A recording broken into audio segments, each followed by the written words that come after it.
Dentro da ampla cobertura que a Rede ITA preparou para as eleições de 2022, aqui no Em Dia, já passaram os candidatos a vice-governador e agora a gente está recebendo os postulantes ao Senado. Os detalhes para essa rodada de entrevistas foram definidos em reunião com os representantes de todas as coligações e campanhas. Durante 15 minutos, os candidatos poderão, ou melhor, responderão perguntas minhas e do nosso colunista político Paulo Roberto e de você aí de casa, que pode mandar seus questionamentos através do nosso WhatsApp. Ontem esteve conosco a candidata Poliana Dutra, da coligação Juntos pela Paraíba.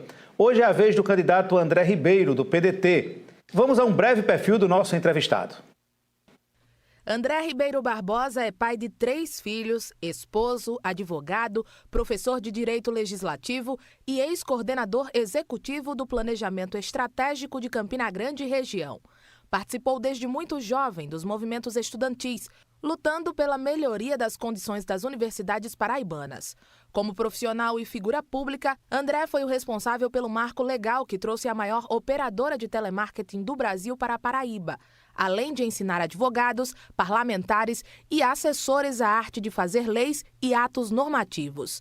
Filiado ao PDT para as eleições de 2022, postula o cargo de senador da República. Muito bem, para começar essa entrevista, eu já vou passar a bola para Paulo Roberto, vai começar a perguntar, Paulo. Bom dia, André. Bom dia, Paulo. Seja bem-vindo.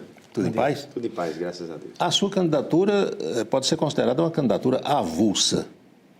Como é que foi essa decisão de candidatar-se ao Senado? Olha, eu costumo dizer sempre, Paulo, que eu não acredito em coincidências, eu acredito em destino. E acho que o destino colocou nas minhas mãos essa responsabilidade da retomada do PDT, que é um partido do trabalhismo, é o partido que já deu a esse país o maior momento de desenvolvimento econômico e industrial.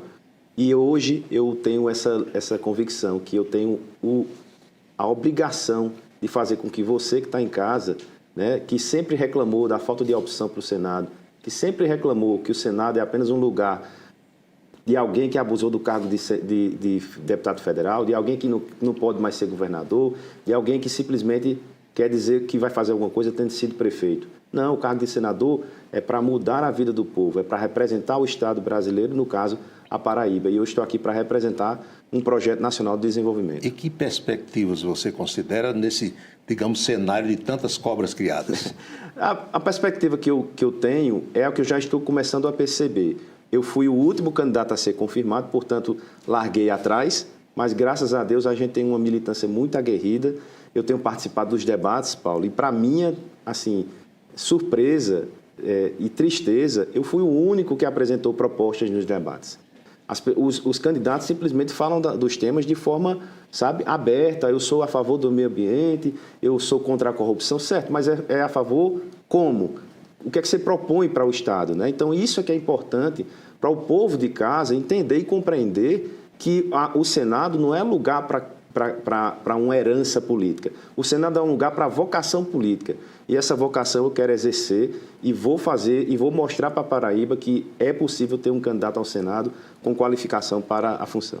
Candidato, o fato de ser uma candidatura avulsa, como o Paulo falou, descolada de uma candidatura a governador, né? Isso também, além de ter partido por último, também lhe traz dificuldades em relação a uma estrutura para a própria campanha, uma campanha em nível de Estado? Sim, sem dúvida, é uma dificuldade que nós estamos superando, Anchieta, com a garra que a nossa militância tem. A gente costuma chamar da turma boa, né? Eu represento um projeto nacional de desenvolvimento que é defendido pelo Ciro Gomes.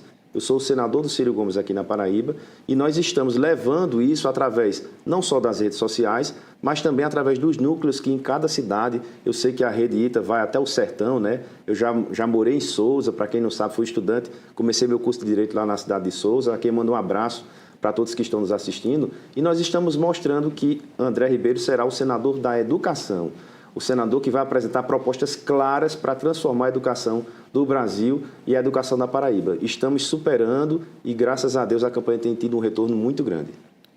O partido passou recentemente por uma reformulação no Estado. Isso pode ter reflexos no resultado, digamos? Vai ter reflexo, mas um reflexo positivo, Paulo, porque o PDT, como eu falei aqui no início, é o partido que criou a Eletrobras, é o partido que criou a Petrobras, é o partido que trouxe o voto feminino para o Brasil, é o partido que criou o BNDES, que era o antigo BNDE, é o partido que criou a Companhia Siderúrgica Nacional, ou seja, Todo o Brasil moderno foi fundado pelo PDT. E as pessoas estão sendo lembradas nessa eleição sobre isso. Porque o que vai mudar a vida do povo, Paulo, não é conversa bonita. O que vai mudar a vida do povo é desenvolvimento, é garantir que o emprego aconteça. Nós estamos nesse estúdio belíssimo. Aliás, quero parabenizar o Dalton e toda a família pela nova identidade visual, que está belíssima mesmo. Mas veja, tudo nesse estúdio aqui é importado.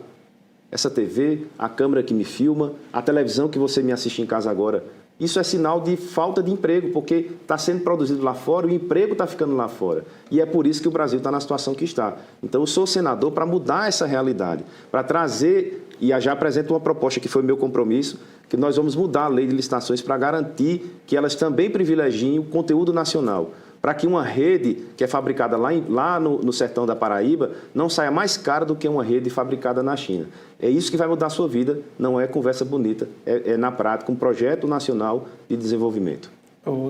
Candidato, o senhor é filho do ex-vereador Antônio Pereira. Para meu orgulho. Qual a influência dele nessa sua carreira política que está começando? Olha, a influência é poder andar de cabeça erguida, não só aqui em Campina Grande, mas em toda a Paraíba. Antônio foi presidente do Sinifisco durante muitos anos também e fez um excelente papel. Então, o que eu trago dele é a responsabilidade de honrar esse legado dele.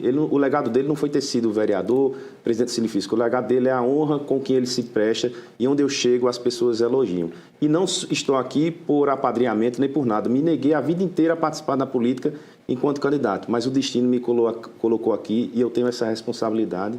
E eu vou cumprir com essa responsabilidade para dar a você que está em casa essa opção de votar para o Senado pela primeira vez com um candidato que entende o papel do senador e que vai, de fato, trazer propostas para mudar a vida do povo. André, já que a sua pretensão é o Senado, como é que enxerga hoje a alta Câmara do Parlamento Brasileiro? Para ser delicado, um desastre, né? Porque o Parlamento Brasileiro, eu tenho também a honra, Paulo, de ser advogado e professor de Direito Legislativo. Então, eu sei o drama, porque eu dou cursos para profissionais do direito, para profissionais de administração pública e para parlamentares bem-intencionados que querem melhorar a sua produção legislativa. Eu ensino a fazer leis. E a lei, ela não pode nascer da cabeça do parlamentar, não vai nascer da cabeça de André Ribeiro. Ela tem que ser investigada, ela tem que ser trabalhada junto à sociedade. E o que está acontecendo é exatamente isso. As pessoas vão para o Senado. Eu pergunto a você que está em casa, qual foi o efeito prático dos senadores que nós temos hoje que você sentiu na sua vida? Não está acontecendo porque eles não estão dialogando com você.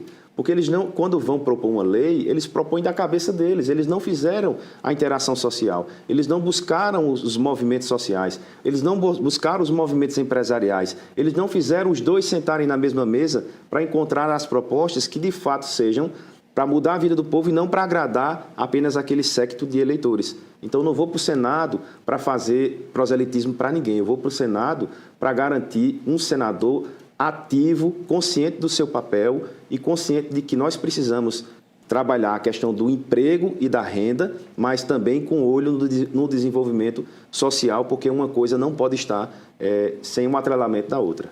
Qual a sua prioridade em caso de eleito no seu mandato? A minha primeiro projeto que eu vou apresentar é acabar com a reeleição para o Senado. E não estou falando isso para ganhar o voto de ninguém, não. É porque eu acredito mesmo que ninguém precisa, Paulo e Anchieta, de mais de 8 anos para mostrar que veio. É um absurdo você ir para o Senado, parece um céu na cabeça dos políticos, né, onde você tem de tudo, você tem toda a estrutura, e você passa 8 anos e busca uma reeleição. Então, eu vou fazer isso. O próprio presidente Ciro Gomes, que também está disputando, já colocou na sua premissa que também vai abrir mão da reeleição. E isso não é um discurso, porque ele também não aceitou ser reeleito governador, não aceitou ser reeleito prefeito e nenhum outro cargo que disputou. Porque nós precisamos fazer com que a política produza frutos e não se torne um local, um berço esplêndido onde os políticos vão lá se perpetuando no poder. E essa relação, para alguns, promíscua que existe hoje entre executivo e legislativo, é produtiva para o país?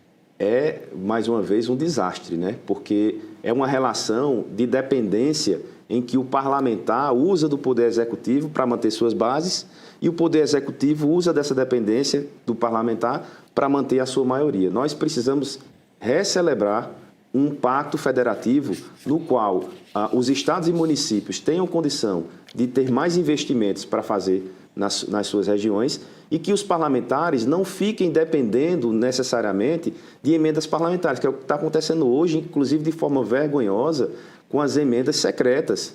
Imagine, nós estamos em pleno 2022 e o povo não tem o direito de saber, Anchieta, para onde está indo o dinheiro, quem é o deputado que está fazendo a emenda e, mais grave, fora de qualquer planejamento. O Brasil hoje, dos 4 trilhões de orçamento, Paulo, olha que gravidade, só investe 24 bilhões para porto, estrada, tudo. Para vocês terem ideia da gravidade que isso representa, 500 bilhões, vejam só, 20 bilhões para fazer tudo no Brasil, mas 500 bilhões foram gastos nos últimos 12 meses para fazer pagamento de juros, para botar dinheiro no bolso de rentistas, de pessoas que não estão produzindo, diferentemente de nós que estamos aqui trabalhando, de vocês que produzem, que trabalham. Então é isso que o Brasil precisa fazer, inverter esse processo para privilegiar quem produz, para privilegiar a indústria, para privilegiar o comércio e não privilegiar o rentismo pelo rentismo.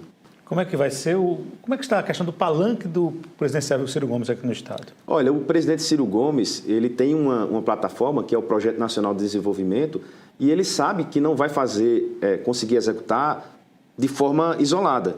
Então, aqui na Paraíba, o PDT fez uma aliança, né, com o Pedro, que tem uma vocação para a área da educação e a educação é a nossa principal bandeira de luta. Você faz alianças não com pessoas iguais necessariamente, mas com pessoas diferentes também. E nós, né, nessa aliança, estamos aguardando o Pedro também dar a sua sinalização em relação ao Ciro. Agora, Pedro disse que vota em Tebet. Ele falou isso na convenção do PDT, porque, naturalmente, a vice da Tebet é do PSDB. Então, ele, do ponto de vista ético, ele tem que fazer isso mesmo. Porém, nós do PDT estamos aguardando, né, a militância do PDT está aguardando o comportamento do Pedro para saber se ele, de fato, vai garantir esse palanque, para saber também, inclusive, se o voto será... porque nós não obrigamos ninguém a votar. A militância do Ciro é uma militância consciente, né? Então, o mais importante, Anchieta, é garantir que a educação seja a mola mestra. Eu quero apresentar aqui para você, olha, é um absurdo você ter, Paulo, aqui em Campina Grande, você tem a melhor agência de Campina, maior, o padrão de atendimento é 1. Se você for na cidade de Queimadas, na menor agência que tiver lá, o mesmo padrão de atendimento. Ora, se para um banco que cuida de dinheiro é possível ter o mesmo padrão de atendimento, por que uma escola que cuida de gente, de criança, o padrão de ensino é diferente, o padrão de gestão escolar é diferente? Eu vou apresentar a proposta, que é a Lei de Governança na Educação, para padronizar as boas práticas escolares e obrigar estados e municípios a garantirem o mesmo controle de evasão, o mesmo controle contábil, o mesmo controle de gestão administrativa e, mais ainda, vou apresentar uma lei complementar para alterar os critérios de distribuição do ICMS, fazendo com que os prefeitos que quiserem mais recursos oriundos do ICMS tenham que cumprir as metas de educação. Porque sem a educação nós não vamos mudar o Brasil. No seu entender, o eleitor brasileiro tem noção do papel de um senador? O eleitor brasileiro cada vez mais está tendo essa consciência, mas ainda não está no nível que nós achamos que deve estar. E é por isso que eu me propus, Paulo, a me candidatar. Porque eu quero contribuir nesse processo. Eu quero que quem está em casa me assistindo entenda que o Senado não é o lugar para a herança política. O Senado não é um lugar para as pessoas dizerem que vão ser senador porque já foi um bom prefeito. O Senado é outra coisa. O Senado é a casa de fiscalizar o Poder Executivo.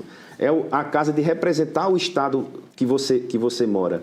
É a casa de você apresentar leis que mudem, como eu acabei de apresentar, a vida do povo brasileiro. Eu vou apresentar outra lei para a educação, para acabar com as indicações políticas para os cargos de gestão escolar. É um absurdo que a gente ainda, no Brasil de hoje, tenha a indicação de diretores escolares, de gestores escolares pelo político de plantão, pelo vereador de plantão. Não. Quem tem que fazer a gestão escolar é quem tem competência técnica, é quem passou por um processo democrático dentro da escola, que hoje está solto. Tem município que faz, tem município que não faz. Então, como senador, eu vou apresentar uma lei para exatamente acabar com essa indicação política, porque o povo quer resultado, o povo não quer mais conversa fiada.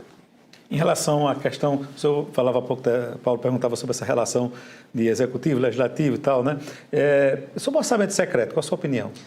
Eu acho uma imoralidade, eu tenho que falar a língua do povo, sabe? Eu acho uma coisa deplorável, porque, veja, quem entra na política tem que saber que está à disposição e a sua vida não tem mais a liberdade que tinha. Então, o orçamento do povo, ele é um orçamento público, ele não pode ser escondido. Você que está em casa tem o direito de saber o que está sendo feito. Então, preste atenção, os candidatos ao Senado estão lá, muitos deles já passaram, já manobraram verbas públicas e simplesmente estão escondendo isso de você, né? A emenda parlamentar, Anchieta, para o parlamentar, eu vejo muito eles se vangloriando, olha, porque eu fiz a emenda para tal local. A questão é o seguinte, e os mais de 200 municípios da Paraíba, que você não consegue alcançar com as emendas? A emenda é uma obrigação do parlamentar. Todos os parlamentares têm que ter emendas para o Estado. A questão é, qual a estratégia dessa emenda e para onde ela vai? A atual forma de financiamento de campanha lhe agrada? Ela não está no modo que eu desejo, mas ela é o possível para garantir um mínimo de justiça para os candidatos. Porque o poder econômico ainda pesa bastante e os candidatos que não têm a mesma condição não têm condição de contratar a TV, de contratar uma rede social, enfim, de colocar a campanha na rua. Mas é um processo que precisa ainda ser aprofundado, Paulo. O senhor tem 30 segundos para deixar sua mensagem. Eu quero cumprimentar você que está em casa. Para quem não me conhece, eu sou André Ribeiro, candidato ao Senado pelo PDT. Meu número é o mais fácil, é 123. Eu sou o candidato do Ciro Gomes aqui na Paraíba. Não apoio o Ciro por nenhum tipo de ufanismo. Apoio porque ele acredita no Projeto Nacional de Desenvolvimento, que eu também acredito. Eu sou o senador da educação e vou trabalhar, como eu disse aqui. Me siga na rede social, @AndréRibeiroADV.